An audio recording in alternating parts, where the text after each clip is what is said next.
friends, welcome to Madras Samayal. இன்னைக்கு நம்ம Madras Samayalல பேக்கரி ஸ்டைல் cream bun எப்படி பண்றதுன்னு பார்க்கலாம்.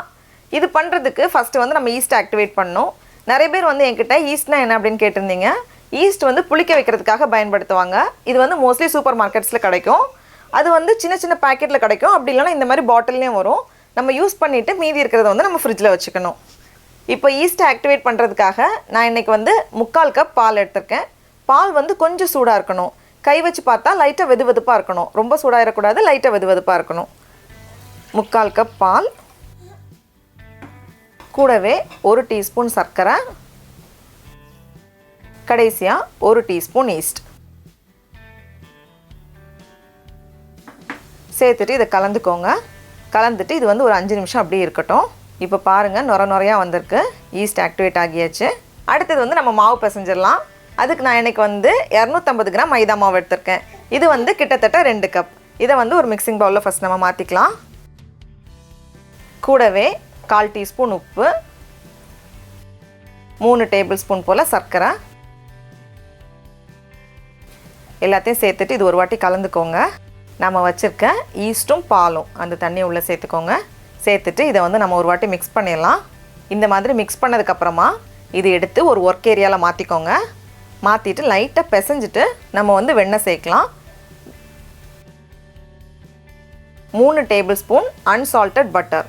வெண்ணெயை வந்து 2 மணி நேரத்துக்கு முன்னாடியே ஃப்ரிட்ஜ்ல இருந்து வெளியே எடுத்து வச்சுக்கோங்க. நல்லா சாஃப்ட்டா இருக்கணும்.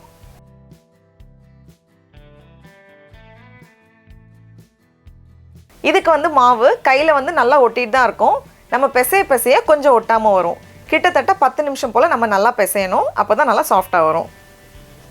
இப்போ ஒரு 10 நிமிஷம் போல ஆகிருக்கு. நல்லா சாஃப்ட்டா இருக்கு. இப்போ ஒரு பவுல்ல கொஞ்சமா எண்ணெய் தடவிக்கோங்க.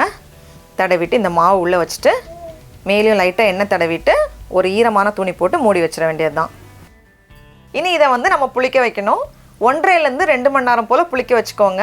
நல்ல வெயில் காலத்துல வந்து சீக்கிரமாவே புளிச்சு டபுள் ஆகி வந்துரும். குளிர் காலத்துல கொஞ்சம் அதிகமான நேரம் ஆகும். இது வந்து நல்லா டபுள் ஆகி வரது வரைக்கும் இத வந்து நம்ம புளிக்க வைக்கணும். இருக்கட்டும். இப்போ கிட்டத்தட்ட 2 மணி நேரம் போல ஆகிருக்கு. நல்லா டபுள் ஆகி வந்திருக்கு. பாருங்க. வழக்கம் போல ஒரு டிஷ்ஷும் கொடுத்துட்டு இத வந்து நான் 7ஆ பிரிச்சுக்க போறேன். எந்தவித கிராக்கும் இல்லாம இத வந்து நம்ம நல்லா ஸ்மூத்தா உருட்டணும். இந்த மாதிரி உருட்டி வச்சுக்கோங்க. பிரிச்சதுக்கு அப்புறமா இத மறுபடியும் நம்ம வந்து ரெஸ்ட் பண்ணனும்.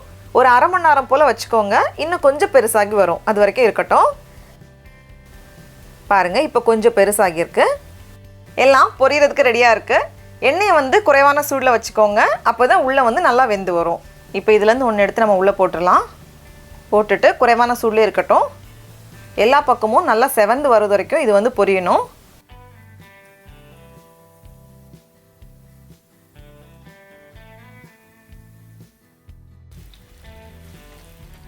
பாருங்க எல்லா பக்கமும் நல்லா கோல்டன் ஆகி இருக்கு. இப்போ இத எடுத்து நம்ம வெளிய வச்சிரலாம். அவ்வளவுதான். பன் எல்லாம் சூப்பரா ரெடியா இருக்கு. இத நான் வந்து ஓபன் பண்ணி காமிக்கிறேன். பாருங்க எவ்வளவு சாஃப்ட்டா உள்ள வந்திருக்குன்னு. இத நம்ம அப்படியே சாப்பிட்டுறலாம். இது வந்து நல்லா ஆறுனதுக்கு அப்புறமா தான் நம்ம க்ரீம் பண்ணனும்.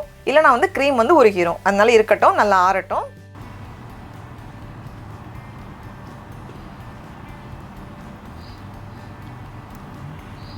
நல்லா இருக்கா லாண்ட்ரா?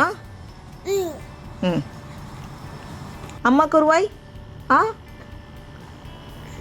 தர மாட்டீங்களா? இப்போ நல்லா ஆறியாச்சு. நம்ம வந்து க்ரீம் பண்ணிடலாம். அதுக்கு நான் இன்னைக்கு வந்து 4 டேபிள்ஸ்பூன் அன்சால்ட்டட் பட்டர் எடுத்துர்க்கேன்.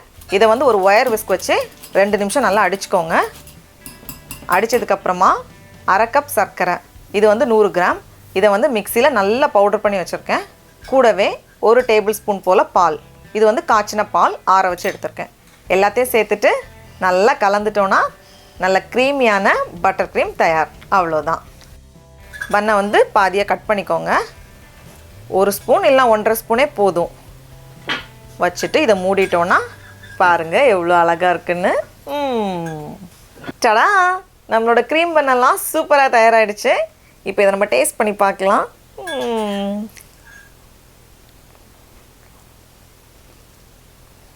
ரொம்ப ரொம்ப சூப்பரா இருக்கு. அப்படியே பேக்கரியில வாங்குற மாதிரியே இருக்கு. நீங்களும் கண்டிப்பாக இந்த ரெசிபியை வீட்டில் செஞ்சு பாருங்கள். உங்களுக்கு இந்த வீடியோ பிடிச்சிருந்துச்சுன்னா மெட்ராஸ் சமையலுக்கு சப்ஸ்கிரைப் பண்ணுங்கள். நாவின் சுவை ரம்புகள் மலரட்டும்.